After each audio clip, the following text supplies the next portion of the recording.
Civil y Comercial de la diputada Lucía Yáñez. Tiene la palabra la autora del proyecto, la diputada Lucía Yáñez.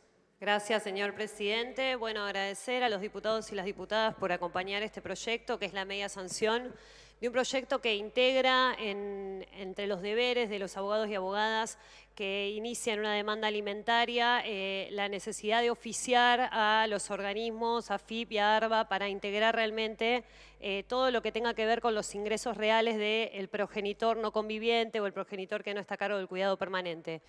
Este proyecto fue ampliamente debatido en las comisiones, fue un proyecto que tiene modificaciones, hemos estructurado algunas modificaciones para evitar alentificar el proceso.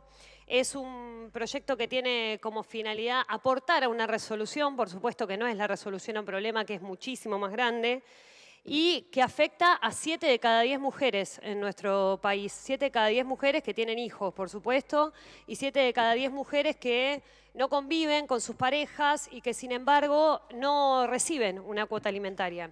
Y este es un problema bastante grande y tiene que ver muchísimo con el acceso a la justicia en nuestra provincia y en el país, porque en esta dinámica de la falta de acceso que tienen muchos niños y niñas, recordemos que la cuota alimentaria es un derecho de los niños y de las niñas, de los hijos y de las hijas. Obviamente que lo percibe el progenitor que convive mayor tiempo, pero no quita que es un derecho que corresponde a las niñeces.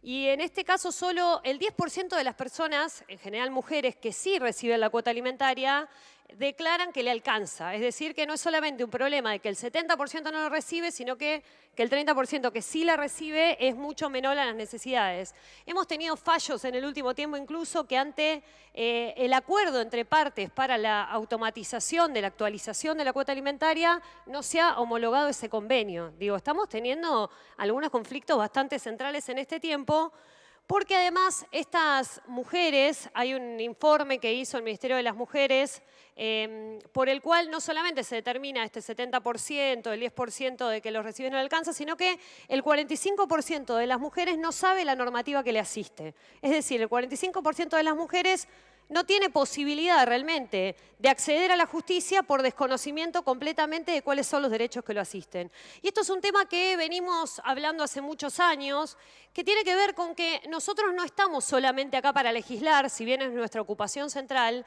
sino que tenemos que ocuparnos en garantizar derechos. Es nuestra tarea no solamente construir un plexo normativo, sino que ese plexo normativo sea útil para la sociedad, porque realmente esta es la primera ley que pasa a todas las comisiones, la media sanción de proyectos míos. La verdad que tengo muchos proyectos, pero es largo el proceso de esta Cámara, es largo, a todos les pasará que pasar todas las comisiones, lograr en todos dictámenes afirmativos, ir al debate, es un proceso largo. Tenemos que pensar cómo de esos procesos hacemos algo que realmente le sirva a la ciudadanía y sea de lo más útil posible. Y eso se hace si nosotros construimos dinámicas para el acceso a los derechos.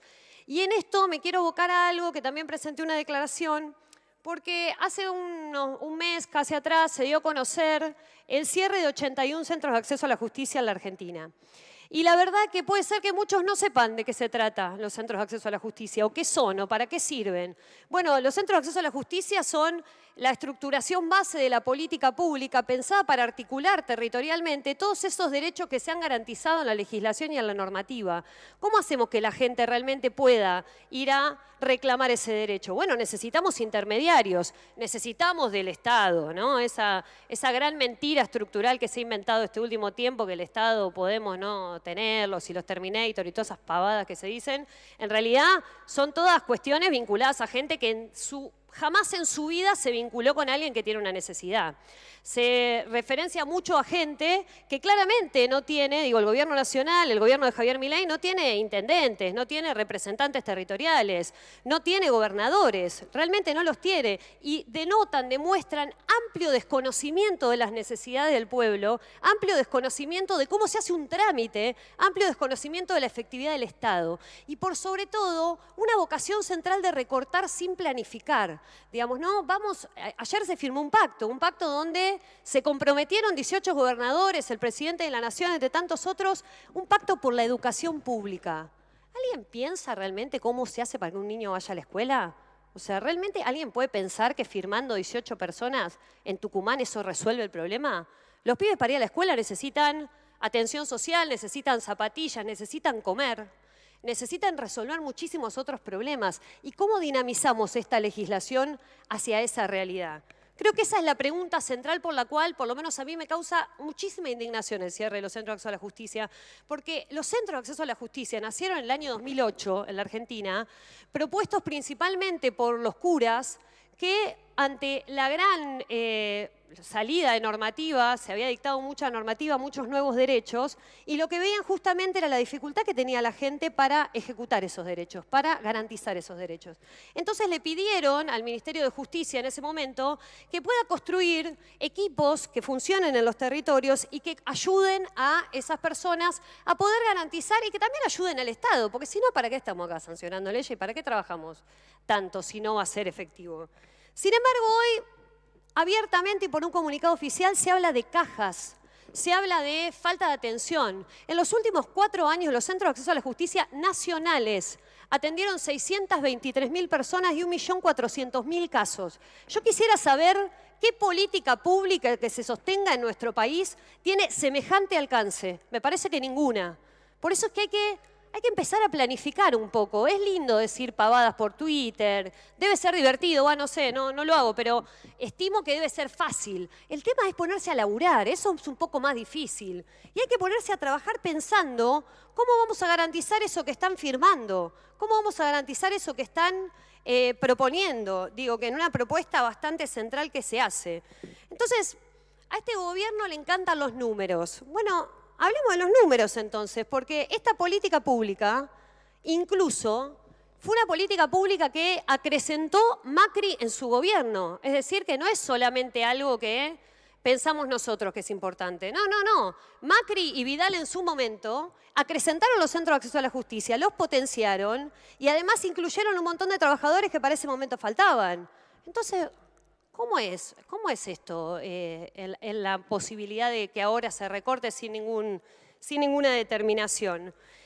Y pensar en un gobierno al que le encantan los números también es pensar cuando esos números no nos benefician, porque los números no están lo del superávit fiscal mentiroso, no pagamos nada, pero bueno, ya fue bastante explicado. Pero, ¿cómo vamos a construir un equilibrio real en la Argentina si tenemos el 70% de los niños y niñas pobres en nuestro país? Estos son datos, yo lo dije en la sesión anterior, son datos de UNICEF, pero son datos que además se integran en un informe general que hizo UNICEF, donde dice que el 32% de los niños en la Argentina redujeron sus controles médicos. Es decir, hay 32% de pibes y pibas que ya no tienen controles médicos u odontológicos. 1 millón de niños más en este tiempo está haciendo una comida menos en nuestro país. De las 4 comidas está haciendo 3 comidas. 1 millón de niños más en estos últimos meses. Y 3,3 millones de hogares, que representa 7 millones de niños, recortaron en un 90% la compra de leche, de carne y de productos proteicos para comprar carbohidratos, ¿no? Lo que es más posible, lo que es más económico.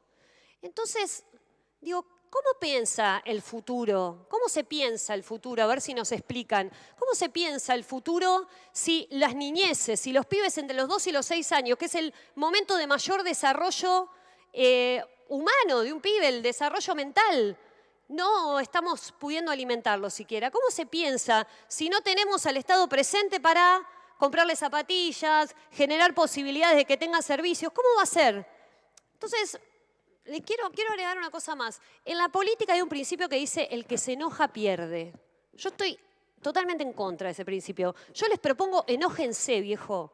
Enójense un poco, enojémonos todos. Que no se enojen los 4 o 5 que se están beneficiando con este gobierno, pero los demás, enojémonos. Porque si no está en el fondo de las pasiones de lo que vinimos a hacer, a esta Cámara y a la política, construir realidades donde los pibes y las pibas en el futuro puedan vivir en una Argentina que realmente le ofrezca oportunidades, entonces, ¿qué es lo que estamos haciendo acá? Enojémonos, construyamos consensos, pero por sobre todo desde la posibilidad de pensar que en el futuro los chicos y las chicas, los niños y las niñas argentinas tienen que tener un país que les dé posibilidades, que les permita estudiar y por sobre todo que les permita quedarse. Muchas gracias.